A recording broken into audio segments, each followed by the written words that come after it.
Слава Украине, привет всем от Полонского. Наша любимая рубрика «Потери российско-фашистских войск в Украине». Сегодня у нас 21 число. Как раз закончилось так называемое путинское перемирие. Господи, прости, называется, да?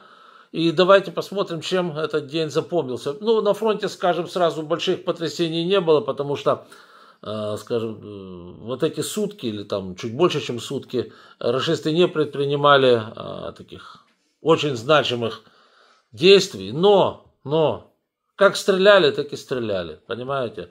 То есть, де-факто этого перемирия не было, потому что можно говорить просто о том, что была несколько снижена активность боевых действий. Но ни в коем случае нельзя сказать, что за это время рашисты не стреляли, что не было обстрелов, что не было, кабы не прилетали и так далее. Все это было, дроны летали.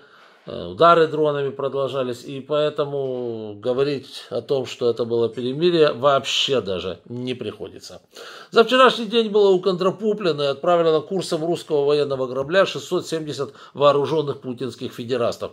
Но это говорит о том, что, ну да, потери уменьшены, да, не было такой интенсивности боев, как обычно, но они были. Извините, отправить к ангелу, не, в ад. Туда, да, там и 200, и 300, там разные люди, вот, но 670 это очень много, согласитесь.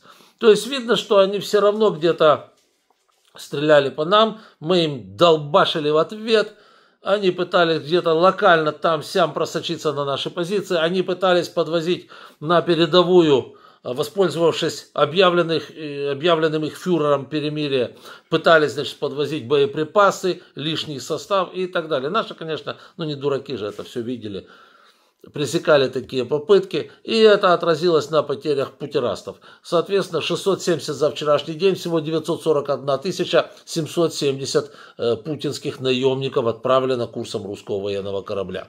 2 танка, вот, пожалуйста, то есть... Все продолжалось, война продолжалась по полной. Все это называется окозамыливание, это лицемерие, это ложь, а не прекращение огня. Но Трампу нравится. Друг Владимир, хоть друг Владимир и нелегитимен, я имею в виду этого Путина, Шмутина, да, вот, хоть друг Владимир и нелегитимен, хоть друг Владимир и черти что, а Трамп его любит. Трамп, как же он может с другом Владимиром поспорить, да. Несмотря на то, что друг Владимир сам же объявив перемирие, мы его не объявляли. Сам его и нарушал. То есть тут не о чем говорить. Либо он не владеет собственной армией, в чем я сомневаюсь.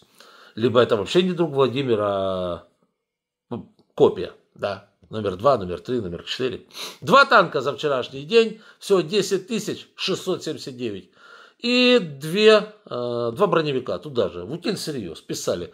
22 273 всего. Также наши уничтожили за день 10 пушек путинских. Надо сказать, что пушки как стреляли, скажем так, в обычные дни, так они продолжали стрелять и так.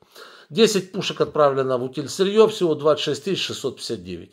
Ну и дроны. Было сбито 30 штук. Ну, скажем так, конечно, это меньше, чем обычно, но, тем не менее, они же были. Поэтому, еще раз говорю, все это лицемерие, и это, так сказать, прекращение огня, это все для того, чтобы у Трампа было повод какой-то еще раз надавить на Зеленского. Все, больше ни для чего. Да, 30 дронов было сбито за день, всего 33 270. А также 50 единиц автотехники. Ну, пожалуйста, я говорю, ну вот это, будем говорить так, половина обычных потерь рашистов за обычный день. Вот и все. То есть война, пускай даже на 50%, но продолжалась. Вот и все. Всего 45 324 грузовика и единиц автотехники.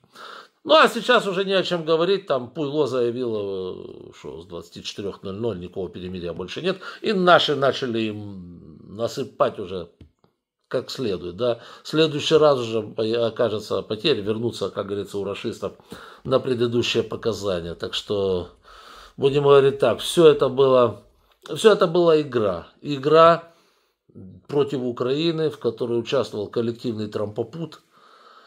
Вот. Ну, которые мы, конечно же, вывели на чистую воду.